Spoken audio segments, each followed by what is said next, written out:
My name is Yaro Zabowski, and I have been living in Armenia for the last 8 years, where I'm teaching visual arts, and I'm heading the overall art department of the school, the United World College. It was an amazing opportunity to come here. I am myself a graduate from UWC system. I went to Atlantic College in Wales, and it was a transformational time for me. The 2 years that really shaped my life and made me who I am today. And so when I learned that there is going to be another school added to that system, and that school is not going to be far away from where I was born in Russia, it's the first school in the post-Soviet region, I was really excited, and I was observing and watching how the progress, when is it going to open, and I know it opened. And of course, I was checking and I was waiting for an opportunity to come and first of all see it. Is it real? Does it exist? And if I could have a chance to teach here, it would be a dream. And then the opportunity came. The school was looking for the second visual arts teacher to focus on ceramics, and that's my passion, that's my area. And I came, and I'm living happily ever after for the last 8 years here. So this is a dream come true, really. That's the story in essence.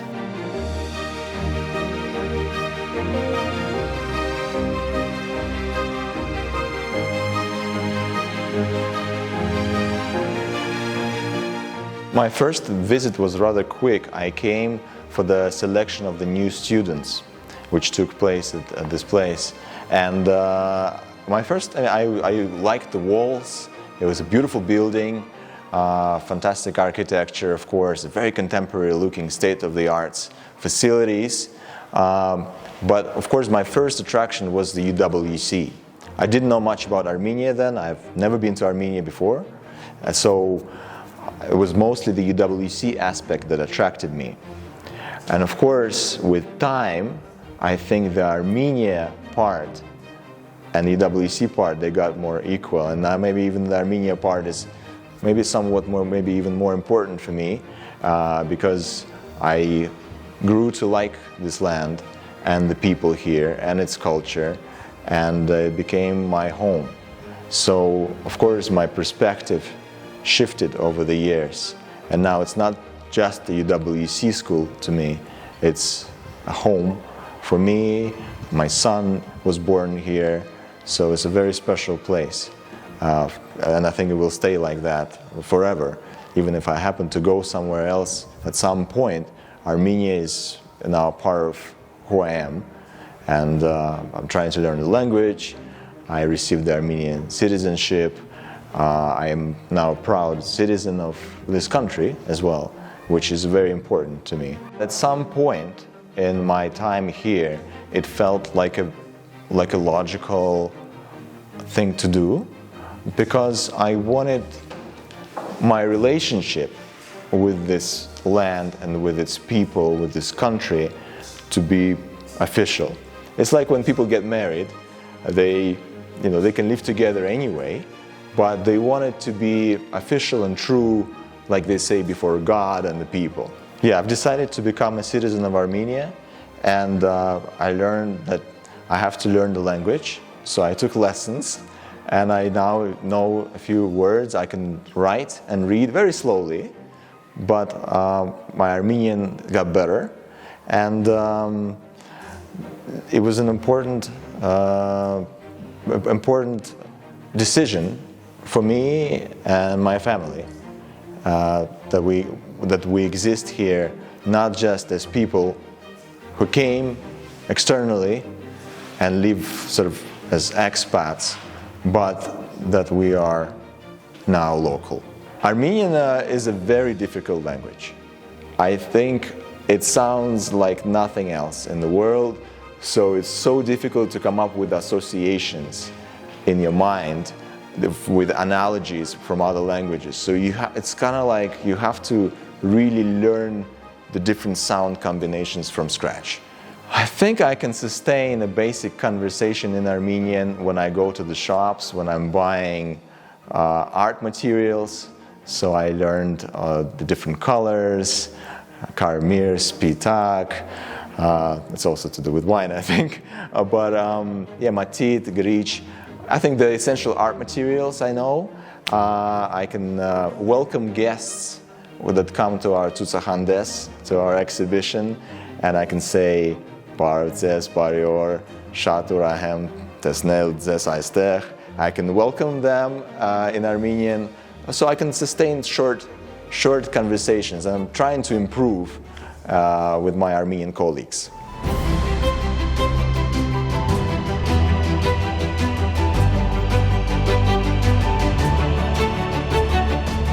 I have studied at UWC Atlantic College, and I've also visited other UWCs. I went to Mahindra in India, and then now, of course, UWC Dilijan.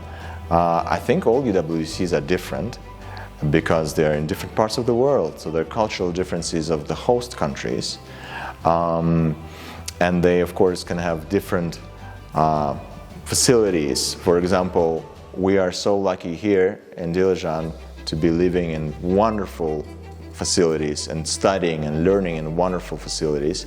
And of course, Atlantic College was a much older school, so we had sometimes beaten up chairs, and it felt that the age of the years, you can feel its effect. Here, everything still feels so new and fresh, and there's a lot of glass and a beautiful architecture. So in terms of facilities, schools are different, and UWC Dilijan, we have wonderful space and these art studios, and I know that many students, when they select schools, some of them want to come here because they can see how beautiful and wonderful it is. But at the same time, I think at the heart of all schools is the mission of UWC to make education a force to unite people and cultures and nations for peace and sustainable future. And I think that's living across all schools. I think that my experience of learning and studying at UWC helps me to understand what the students are going through. Of course, the generations have changed, but I think in general I understand what the teenagers are like, and I still remember what it feels to study and to socialize and to meet deadlines. And I remember how the third term was especially difficult for me, and I know it's difficult here for my students, so I can relate to them. And sometimes I would bring out my experiences during lessons as examples, and I can see that we have this link, that I understand how they are and how they feel, and they understand that I understand that. So I think it creates a special bond.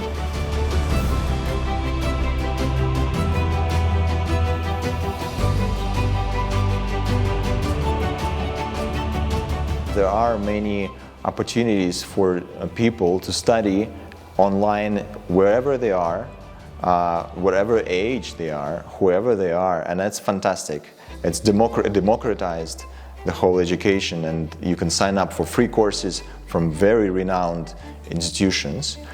But I think what shouldn't be forgotten is the community aspect of education. You're coming to learn together with other people, and you are living with them together. You're sharing the values. You're learning to understand who they are, how they work, how they think, how they see the world.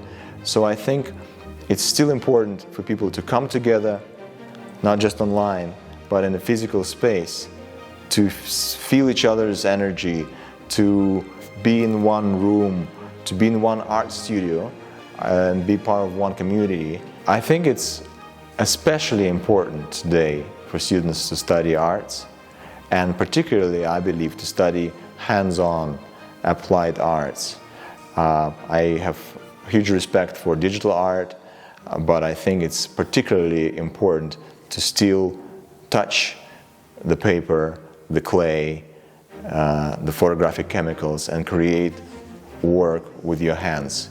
I think the connection between our fingers and our brain is so important for the human development, and I think losing touch with the physical world, and the physical world of creativity is a dangerous thing.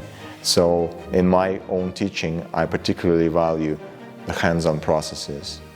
And I think it's important to say that I feel so lucky that from the very beginning, the founders of the school, Ruben, Veronica, the administration and the board of governors, understood the importance of art education.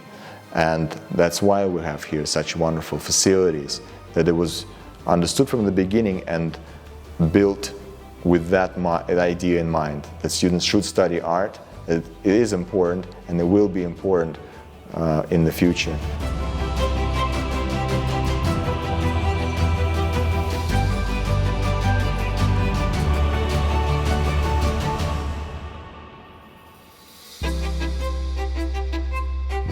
I remember, maybe this is a funny little story. When I came to this school, I wanted to establish a darkroom, because darkroom photography, film-based photography, is one of my strong passions. And the school didn't have one, so I asked for a dark room. And they gave me a small little room, said, yeah, it's full of darkness. You can turn it into a darkroom if you want. So I did, and now we have a place where students can take pictures with old cameras that they take from grandparents and grandmothers and grandfathers, to use old technology and develop it in the old way, with the red light, with the developer fixer. And I know that when Ruben learned that we have that, and it became kind of a popular thing among students, and when he was showing the school to some donors and potential sponsors of the school, he was really proudly saying, and now we have a photographic darkroom where you can use the technology like in the good old days where we used to develop pictures in our bathrooms. And I was like, you know, it's so interesting. It's something that didn't exist here is now also becoming an attractive point for people, because it's something exciting to go back in memories and remember how you developed photographs with your parents in the bathroom.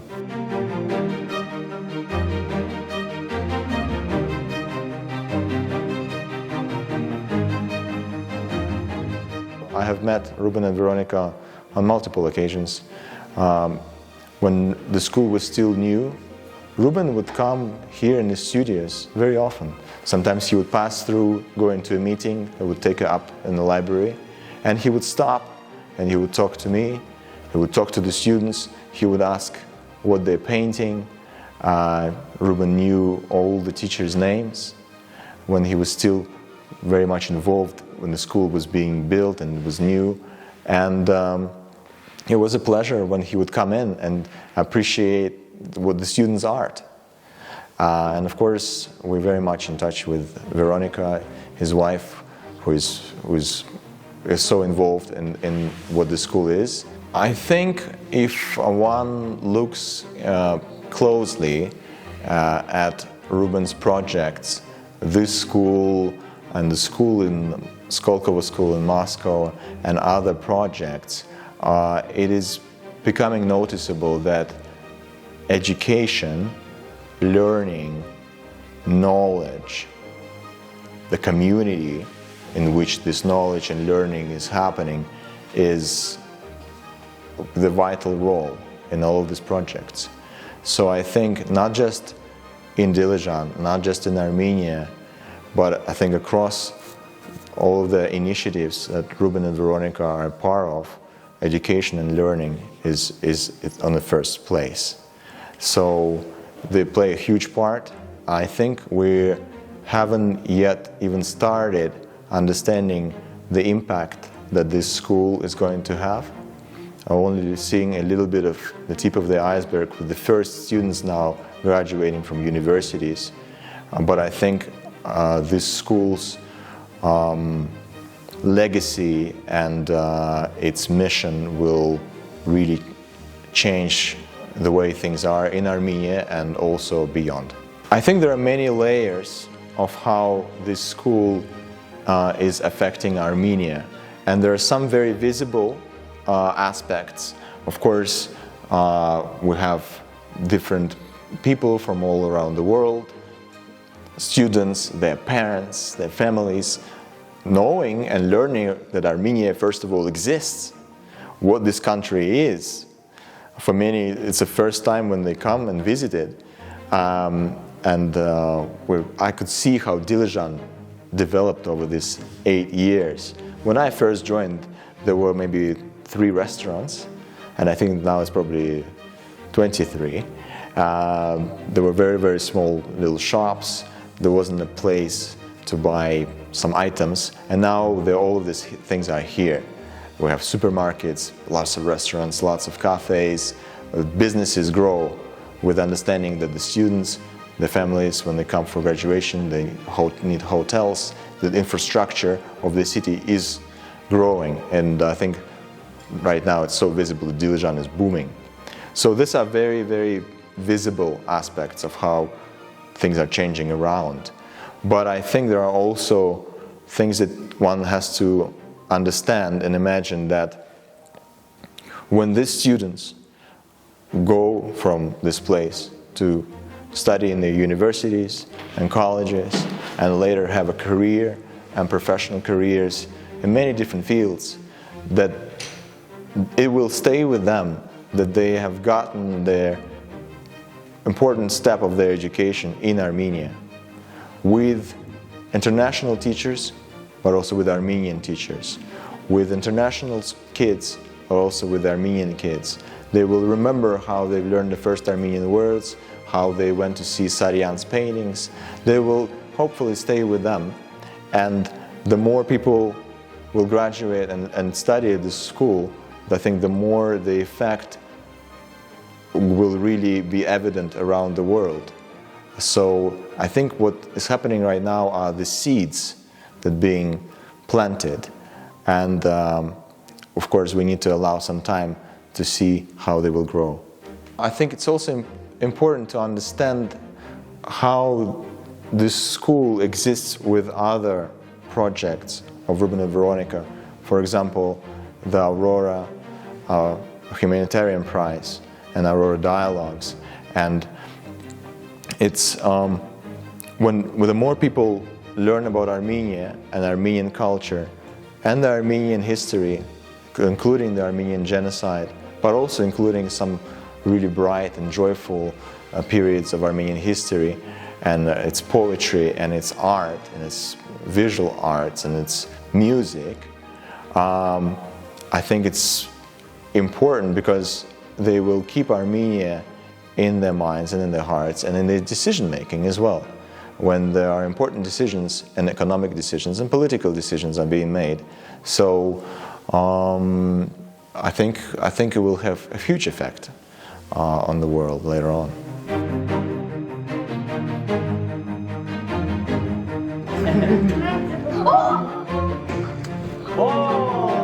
I heard that myth from someone. It's not true.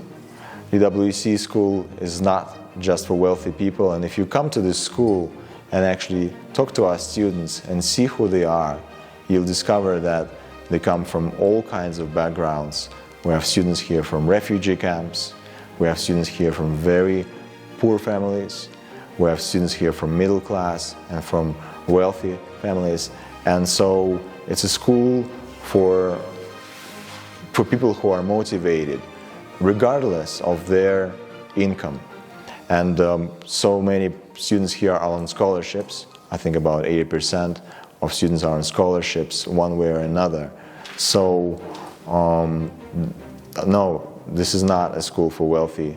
It's a school for motivated, for creative, for active young citizens. The whole concept of this school is not to exist in a bubble, but to coexist and exist together with the context. And we have a beautiful city of Dilijan, and the school has open doors to the Dilijan community. We have students coming to school from Dilijan, local teenagers and adults, to learn with our students. I personally run a ceramics club in which I have my students and Dilijan students work together, create little pieces of clay and display them, and my students teach them And the local kids, they teach my students Armenian words, so the wonderful things happen. But that's also taking place across the school. There are people coming for swimming lessons, for science experiments, for learning English and other languages. So our students and staff are really involved with the life of the community. I've done some workshops in ceramics for people of Dilijan, both teenagers and adults. And when the crisis in Artsakh and the war happened, and we had many refugees from Artsakh, we tried to fundraise with our art creations to support these people because they're part of us as well. And so, yes, I think it's very important that the school doesn't sort of exist as this UFO that landed, but we are connected to the city, connected to Dilijan, connected to Armenia. And I would really like to emphasize that anyone who has misconceptions or ideas that this is a school for wealthy people or kids from very rich families, come to our school, talk to our students, talk to us, to teachers, and see for yourself what this place is really all about.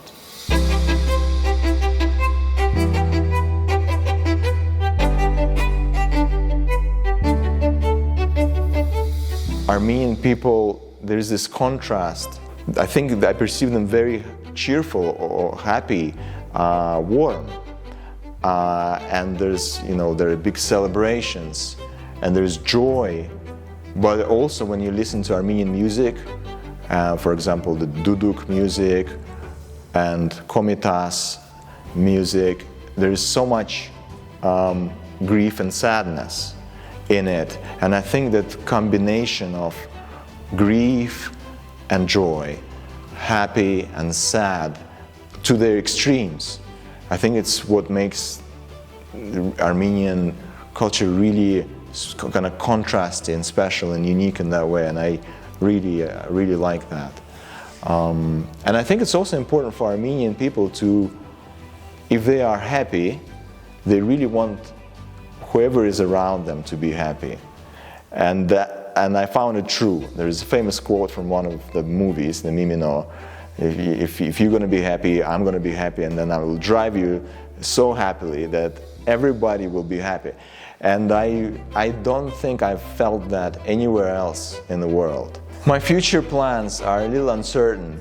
I feel like I've been living here now for a very long time, and I think for sort of a healthy mind, I've discovered that even staying for too long in Dilijan is not very good to me. So I tried to go outside of Dilijan as much as I can, and for some time I lived on Lake Sevan and just drove to school every day last year.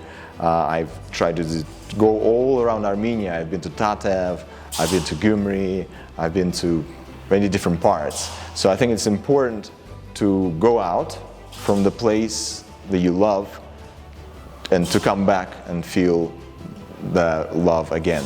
And I think it's important for me to go out of Armenia and miss it and come back. So, but I think regardless of where I am and where I go, it's a part of my heart and it's a part of my identity. So I don't know how much time I will actually spend here, but I will come back